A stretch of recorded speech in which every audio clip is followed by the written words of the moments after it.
L'impression 3D, c'est cher, c'est super compliqué, c'est que pour les pros. Allez, aujourd'hui, on s'attaque à vos préjugés sur ces petites bestioles.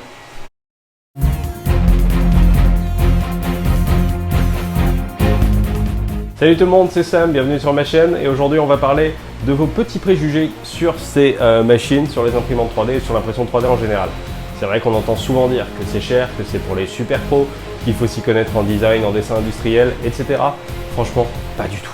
Moi j'ai découvert l'impression 3D il y a quelques temps déjà, je m'y suis lancé pendant le premier confinement, c'était en avril 2020 et j'ai commencé par m'acheter cette machine-là. La Artillery Sidewinder X1 qui a été plutôt pas mal pour faire mes armes, pour m'habituer un petit peu à l'impression 3D et évidemment pour le projet Iron Man. Elle a été suivie par la deuxième, la Creality Ender 3 Pro qui m'a été chaleureusement conseillée et honnêtement je la regrette pas du tout, je vous en parle un peu après. Pour donner lieu ensuite à ma troisième imprimante qui est juste derrière, qui est en train de bosser aussi, qui est la Creality CR10S Pro, ma petite chérie, ma préférée. Donc tout ça pour vous dire qu'on va s'attaquer à 3 points clés, le prix, les compétences et le temps. On est parti. Il est reçu, une imprimante 3D, ça coûte super cher. Pas du tout. En fait, c'est un peu comme pour les téléphones ou pour les voitures. Si vous voulez une voiture chère avec toute option, vous pouvez facilement vous en sortir pour une fortune. Si vous en voulez une qui roule et qui tient bien dans le temps, franchement, vous pouvez aller sur les entrées de gamme aussi, ça peut passer. Pour les imprimantes 3D, c'est un peu pareil. J'aime bien la comparaison avec le smartphone parce qu'on est en plus sur les mêmes ordres de prix. C'est-à-dire que si vous voulez un smartphone qui fait 4G, vous pouvez facilement en trouver un pour 150 €.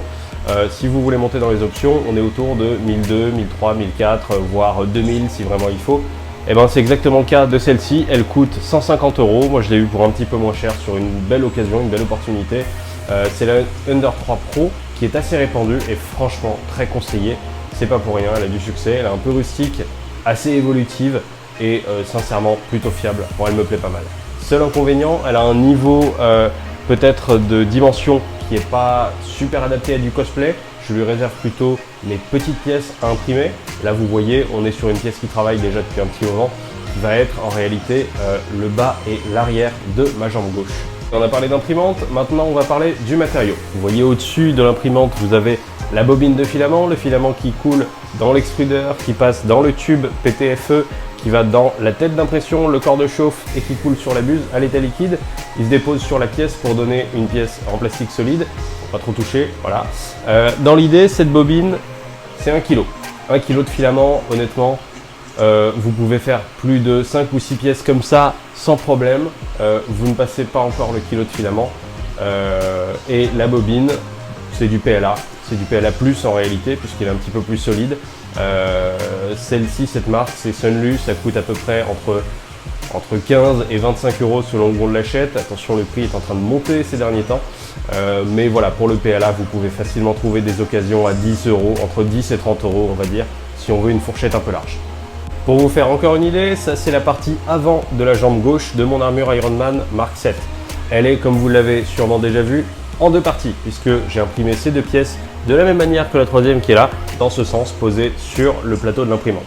On peut tout à fait faire des grandes pièces découpées en deux au préalable de façon logicielle, qui ensuite seront collées, soudées. Je vous expliquerai ça dans une autre vidéo sans problème. Maintenant, on passe à la partie compétences, et pour ça j'ai choisi de me rapprocher de celle-ci, la Sidewinder X1, puisque c'est ma première machine. Je l'ai choisie en me disant que c'était une imprimante assez simple pour les débutants, elle était recommandée comme telle, et pour tout vous dire, on a une relation un peu compliquée elle et moi, on s'entend plutôt bien de temps en temps, mais ça peut arriver qu'on se fâche assez fort. Pourquoi? Parce que je la trouve un peu fluctuante parfois, sur certaines petites choses qui devraient fonctionner à peu près bien. C'est vrai qu'elle demande pas mal de maintenance de temps à autre, mais quand ça fonctionne, eh ben ça fonctionne. Aujourd'hui, elle marche plutôt bien. Pour imprimer d'autres matériaux comme le flexible, elle est plutôt pratique. Et sincèrement, voilà, si je l'ai conservée, c'est que ça fonctionne plutôt pas mal. Alors, je vais évacuer tout de suite la question du prix. Celle-ci, comme la CR10S Pro derrière moi, les deux font à peu près le même prix. On est autour de 350 €. Celle-ci était un peu plus, l'autre était un petit peu moins. Voilà, on est dans les mêmes ordres de prix. Vous voyez, il ne faut pas forcément débourser des 1200 pour acheter une imprimante 3D. Quel est l'intérêt d'une plus grosse machine? Basiquement, on peut imprimer de plus grosses choses. Regardez, si je prends ce casque d'Iron Man, que je le pose sur le plateau et que je le glisse hop, en dessous de l'arche, et ben dis donc, ça passe. Alors je peux remonter un peu plus la tête. mais dans l'idée, ça passe sans problème.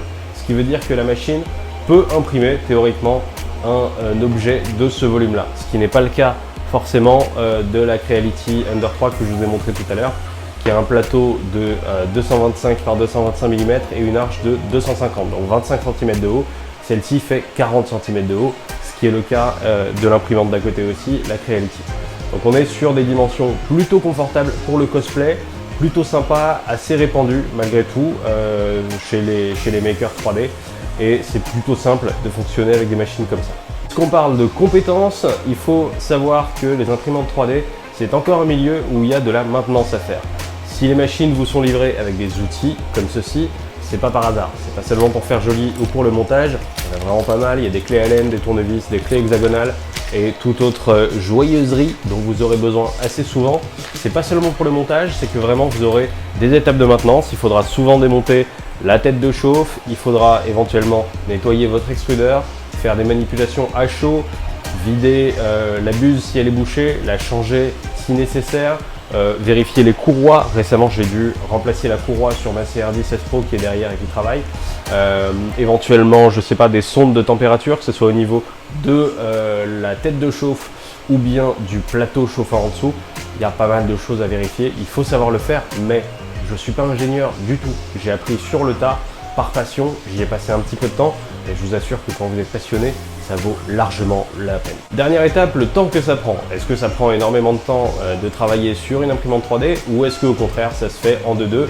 Je dirais que la réponse c'est un peu entre les deux. Il faut d'abord récupérer la version STL de votre objet, de l'objet que vous voulez réaliser. Le STL, ce serait l'équivalent du JPG, de la photo en 3 dimensions de l'objet. En fait, c'est un nuage de coordonnées que votre ordinateur peut interpréter. Malheureusement, votre imprimante ne sait pas interpréter un STL. Il faut donc le transformer en ce qu'on appelle un G-code. Le G-code, c'est quoi? C'est une checklist qui explique à l'imprimante comment se déplacer. Est-ce qu'il faut déplacer le plateau vers l'avant, vers l'arrière? Est-ce qu'il faut déplacer la tête vers la gauche, vers la droite? Est-ce qu'il faut monter l'axe X ou le redescendre? Alors, le redescendre, ça n'arrive jamais, on fait que d'imprimer de bas en haut. Mais en gros, vous avez compris l'idée, ça vous donne les températures, etc. Tout ce qu'il y a à faire. Il faut préparer tout ça, il faut savoir tout ce qu'il y a à faire. Une fois que vous avez bien l'habitude de tout ça, ça se fait en 3 clics et demi, il n'y a pas de problème. Par contre, il y a un petit temps d'apprentissage, il y a des questions, il y a énormément de groupes Facebook qui sont dédiés à cet apprentissage et au partage de connaissances là-dessus. Mais je vous assure que, encore une fois, c'est le genre de choses qui vaut largement le coup. Et dernière chose, puisqu'on parle du temps, je vais vous donner un aperçu un petit peu du temps que peuvent prendre toutes ces impressions.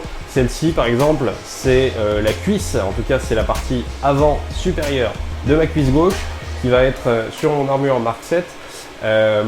C'est une pièce qui est assez massive, assez volumineuse, qui prend à peu près un peu plus de 3 jours, plutôt 4 jours à imprimer, puisqu'on a mis des niveaux de détail et des vitesses plutôt lentes pour être sûr d'avoir une bonne précision, une bonne qualité et peu de travail par la suite, puisque je ponce, je mets du produit et je peins mes impressions. Mais pour ça, je vous renvoie à la vidéo précédente sur le casque Ironman.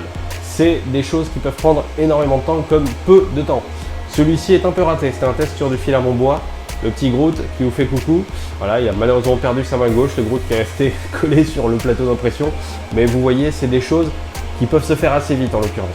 Plus vous mettez de détails, moins il vaut mieux mettre de vitesse pour avoir du détail et plus ça prendra du temps. Mais tout ça, c'est des choses que vous apprendrez et c'est des petits équilibres à trouver entre la qualité, le temps.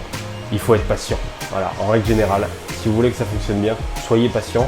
Et plus vous serez patient, plus au final vous finirez par gagner du temps.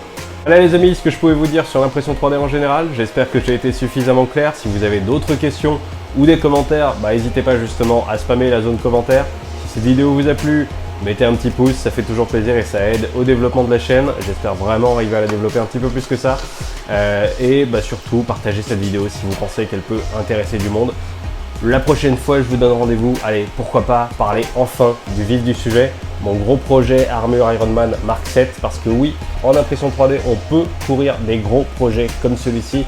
Et j'ai bien l'intention de me fabriquer une armure complète, entièrement lumineuse, motorisée, sonorisée, avec des effets de folie. Mais tout ça, on en parle la prochaine fois. Salut!